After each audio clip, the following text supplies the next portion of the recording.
Welcome, everybody, to the first episode of The Rest Day with Jack Haig. I'm Kaylee Fretz. I'm the editor-in-chief here at Escape Collective, and we're very excited to have Jack's brand new podcast here on the Escape Collective Podcast Network. I don't think Jack requires too much introduction, but just in case anybody isn't aware, Jack rides for Bahrain-Victorious these days. He was third overall at the 2021 Vuelta a España. His palmarès is, well, let's just call it extensive. One of the top GC riders in the world right now. And he's going to take you inside the pro peloton every other week. This first episode, he sits down with one of his teammates and actually his roommate, Wout Poels, for a really interesting chat about Paris-Nice and Tirreno. You can listen to The Rest Day with Jack Haig on the main Escape Collective podcast feed, likely the one that you're listening to right now, or on its solo feed. Just search The Rest Day with Jack Haig wherever you get your podcasts. All right, I'm going to throw over to Jack. Enjoy the first episode.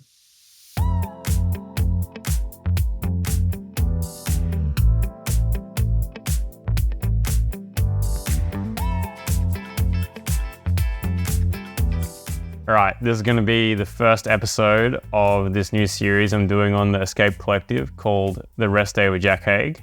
I'm here now on the day before Vuelta a Catalunya with Wout Poels. Both of us raced Paris-Nice and Tirreno last week, and I thought I'd get Wout on to discuss a little bit of the differences between the two races, what both of us like about each race, because I think you've done both races before, right? Yeah.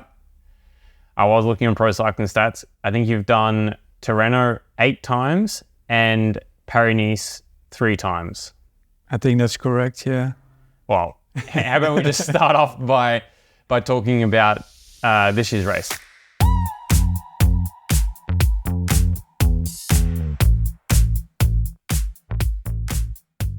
How'd it go for you? Yeah, went pretty good for myself. Was my first real race because we both did Ruta del Sol, but that was cancelled, so we only did 5 kilometers. So I was a little bit nervous to start with, but at the end, the legs were pretty good uphill, so I was pretty happy with that. Did you choose to do Tirreno, or did you ask the team to do Tirreno this year instead of Paris-Nice? To be honest, I did way more Tirreno than Paris-Nice. I'm not really a big fan of Paris-Nice, mainly because of the crosswind in the first week I really don't like. And Tirreno had very good memories, but I also go this year to the Giro, and I thought it was better to race a little bit more in Italy to get a little bit more used to the roads and the climbs. I mean, it's a little bit different, so get a little bit more feeling with it. Yeah, so you finished 11th on GC. Yeah. Now, I think your best result in Tirreno was 7th, which you finished twice. Yeah. 7th on GC. Why do you think you've always done better in Tirreno? You said because of the crosswinds in Paris-Nice, you don't really like it. No, I don't like, but I don't know. When I was younger, I was always really good in Tirreno. And I remember in Vacansoleil, my first team, I also won 1 year the white best young rider jersey. And these steep little climbs always suits me very well. Even with all the very technical, sometimes dangerous finals, I was always pretty good to get in position and finish well. Some races fit a little bit better with you than another one, and I always had a good feeling with Tirreno. So then, if you did the first time a good result there, then you always want to go back. Yeah, I have a similar thing with Paris-Nice, where the first time I did Paris-Nice, I was 4th on GC, and then I kind of just kept getting sent back there by the team because I'd done well. But I guess both races follow a very similar pattern every single year. Like you were saying before, in Paris-Nice, it's quite common that you do 3, maybe 4 stages as you're transitioning down towards Nice, where they're relatively flat. They generally have crosswinds. It's a bit more hectic with positioning. And then recently they've been adding in a team's time trial instead of an individual time trial. But in Tirreno, it's a bit different, right? Yeah, Tirreno's actually every day up and down. Yeah. Left and right. So you have some days for sprinters, but you still have a little bit more climbing than in Paris-Nice, the first part. But then I think Paris-Nice is harder again in the last part, when you're in Nice, but the climbs are a little bit longer. Or like last year when we had the long finish climb, the year before we had Turini. Yeah. I think Paris-Nice is probably one of the hardest week-long stage races, especially if you have bad weather and crosswinds in the first 3 or 4 days. Yeah, then you're screwed. Yeah. Then you're pretty screwed. And then the weather can be quite different between the two races as well. How was the weather in Tirreno this year?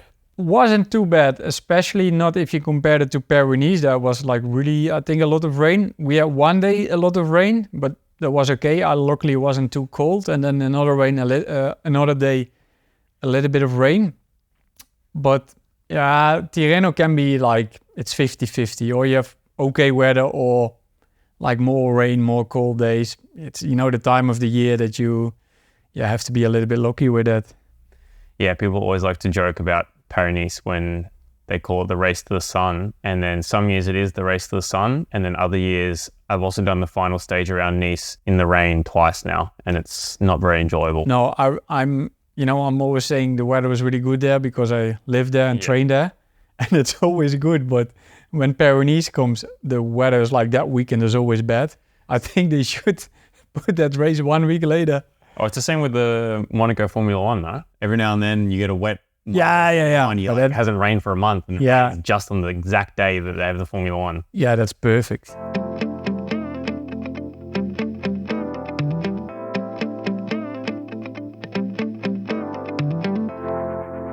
All right, back to the bike racing. Now, in Tirreno, you have the pretty typical flat, roughly 10, 11 kilometer time trial. Yeah.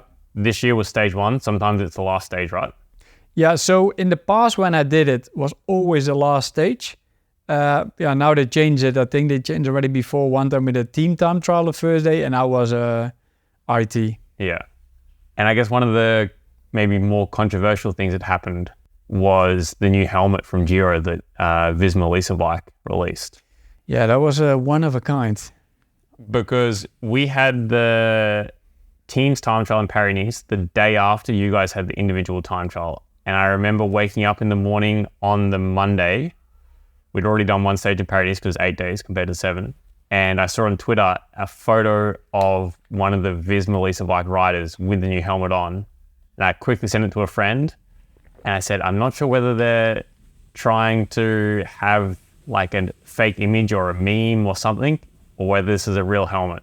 When did you guys find out about a helmet? And then what was the chat in the team bus? And then what was your opinion on it? Now, I saw the new helmet the day before because Dylan van Baarle, he sent me a picture. And I felt a little bit sorry because we also had a new time trial helmet from Rudy Project. And I think they really thought we were getting a lot of publicity, what normally should be, because it was a pretty different design.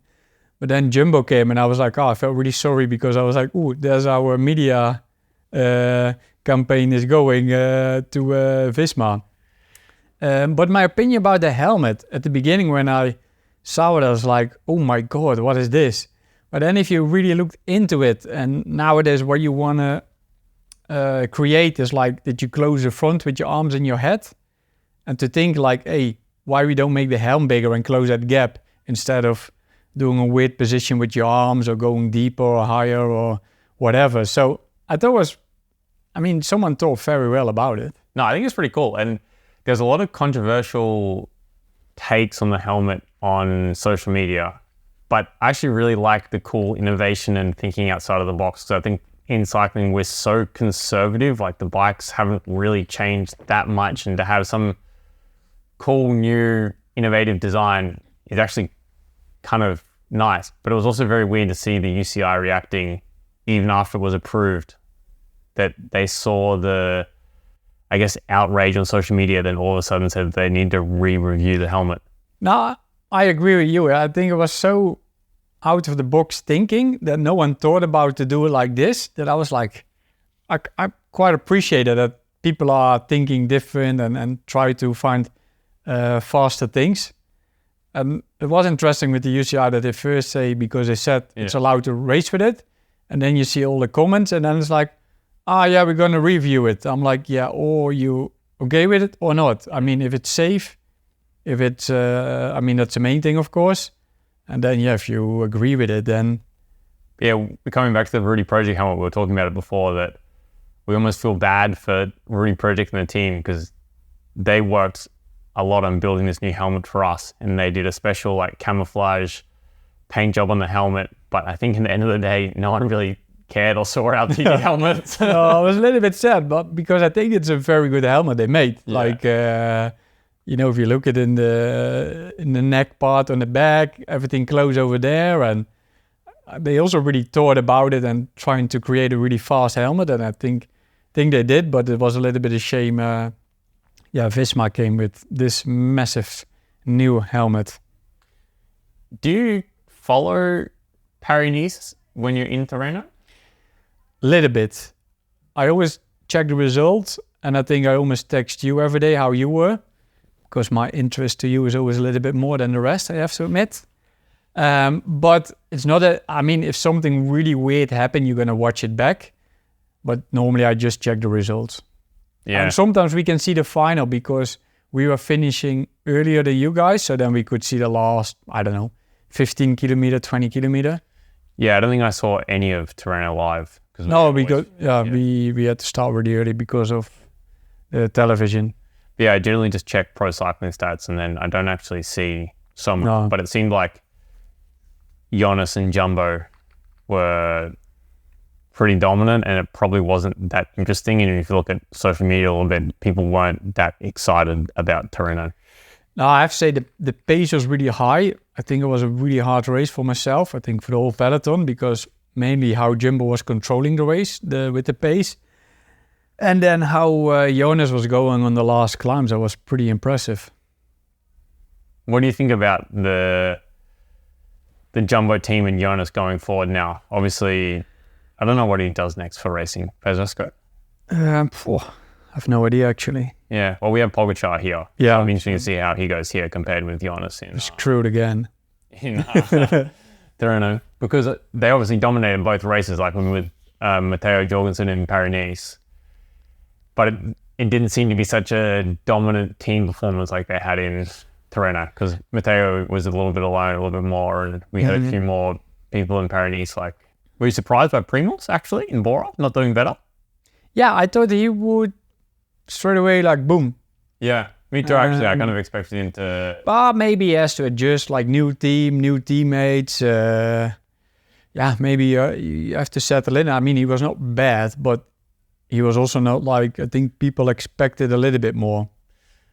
All right, maybe now that we're talking about expectations, have you done Paris-Nice with Froome when you were in Team Sky before going to... No, I only did it one time in Sky. Yeah. And then Froome was not there. I remember I was the leader. And I won the time trial. And the day after, I broke my collarbone. So it was a very mixed feeling of Paris-Nice. Because I guess both races are seen as important preparation races and form gauges for what's going forward. So I think I saw someone when they were talking about Primos's results that no one that did Paris-Nice that finished outside the top 10 has ever won the Tour de France.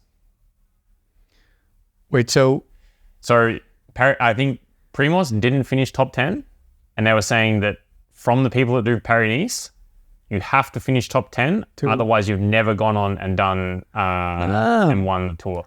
Because it was when... he was not in the top 10. I think he lost it on the last day. I think it got really cold. Okay, then I didn't see that. The last day was really, really cold. Because I only saw that he was all the time 6 in GC or something. So I didn't really check that. Okay, yeah. It's an interesting thing because it's a little bit pretty far away from the Tour. Yeah. You would say it doesn't matter so much. I always have the feeling Tirreno and Paris-Nice is the first highlight of some people years to... Because I remember watching it when there was the Gold Airs time trial and there was Bradley Wiggins and Richie Porte. And they would always win it each year. And Lewa Westra was one time second behind Wiggins. Yeah. Because I know that because he was my teammate. Yeah. But I think to come back on Chris, I think maybe he only did it one time, Paris-Nice. What do you always do Tirreno? Or you just never did them? Yeah, I think he did more Tirreno maybe.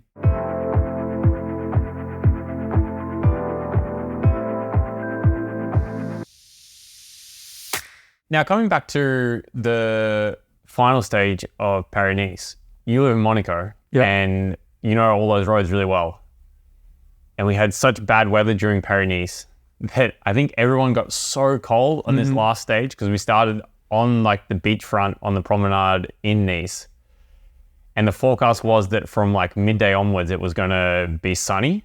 And it was sunny next to the Mediterranean Sea. It was like quite warm. I started with a lot of clothes on, and then you do this long 10K neutral. And you have like 10 kilometers of racing before you turn up the first climb, and everyone was taking clothes off. And what's the first climb called? I forgot. Anyway, you do the first climb, you go down, you start heading more inland, and then there's Col de Pay. Yeah, but that's at the end where Remco attacked. Yeah, but on the descent down to this, it was so cold. I'm really bad in the climbing names. You have that really twisty descent. Yeah, exactly. And that was where the crash with Santiago happened at the very top of this. Because every single year it splits here. And I think Santiago was fighting with maybe Bernal or someone at the top for position. He crashed there already. Yeah. Okay. Yeah. And then, every single year. Because do you remember 2 years ago with me? And we got split off the back because Wasov crashed. Yeah. Then we had to go on that next climb because they always go full. Yeah. Because you have like a really, really technical twisty descent. You turn left at the bottom. It's like quite fast, only for like 500. It was also wet. Yeah, exactly. And then you turn right and you go up the next climb. It was painful, but we came back. We did come back. But yeah, everyone got so cold in like the inland part there. And I think that's where Primoz screwed up a little bit. Okay. That's interesting. It only started to get a little bit warmer once we got back direction the coast. Yeah. Like on the coast is normally always pretty okay. But inland, the temperature is always like way lower than close to the sea. That's also what I always do with training. I always check one village called Sospel. It's like over the mountains, and there's always the coldest. So then I always know what kind of clothes I have to bring with me. But that's for training then. Yeah. Anything else interesting happen in Tirreno? Gossip from inside the peloton, or? There are always a lot of gossips, but I think I can't tell them all now. Oh wait, did you have the other team chef there? Yeah. Igor. Yeah, good first impression, good guy. I mean, also can't say if it was bad, but he was really okay. I'm really happy with him. We had the new kitchen truck in Paris-Nice actually, which was pretty cool. And maybe later on I can talk to one of the chefs or something like this. Old one was also nice, but this is like... Yeah, because the way that it works is the team has 2 buses, but only 1 kitchen truck. So in Tirreno, you eat in the hotel. So the chef cook in the hotel and we eat there.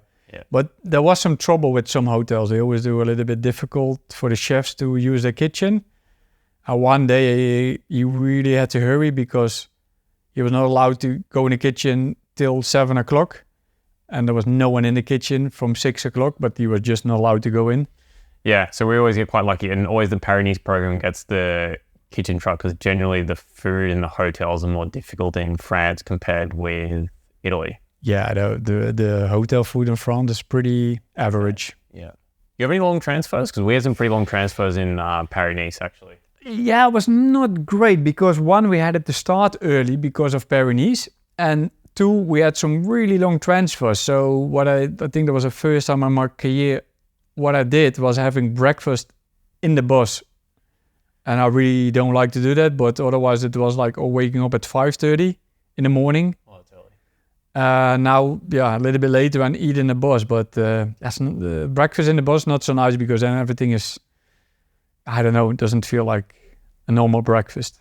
Yeah, we had a couple of long transfers where we did an hour and a half in the bus after like a 200 kilometer stage.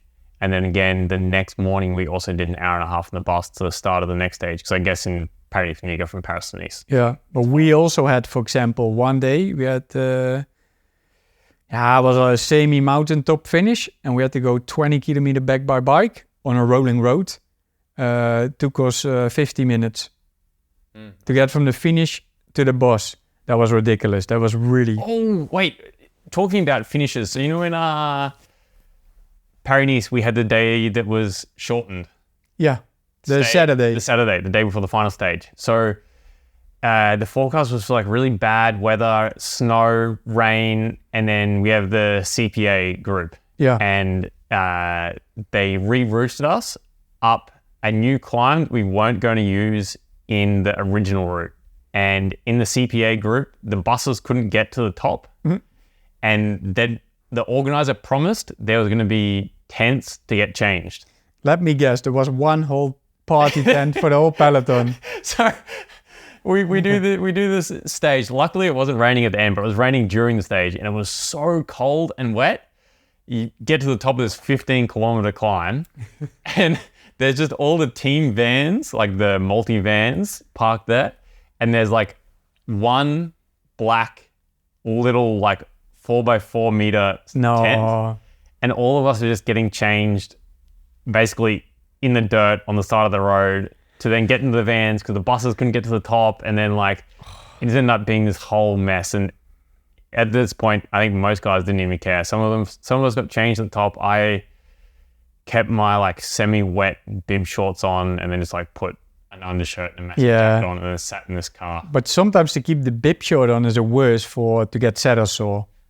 Yeah, but no, I know when it's really cool, but it's like I don't understand from organizers like. No, it was just kind of funny. It was just such a pro cycling thing to have happen. Yeah, but that's what I mean. Like everything is so professional, but sometimes the finishes, like that police take you out of the road and they know that we are allowed to go down by bike, but then they don't know it or... Yeah, this was probably the one of the most annoying things in Paris-Nice, and they were really lucky that it wasn't raining at the top. Like it would have been close to snowing. Like it was so cold, and then there was nowhere for us to get changed, and we all just like piled into the vans to go back to the hotel.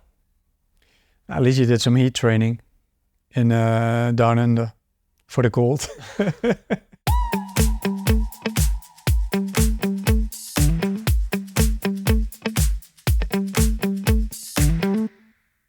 All right, so you got anything else like that happen in Tirreno, or is pretty? No,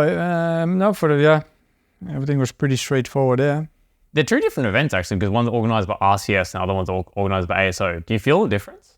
Sometimes, yes. I think ASO races are nicer, no? Or maybe that's I also have the feeling they're a little bit smoother with the organization. Yeah. I mean, RCS is not bad, but you see the difference. Yeah.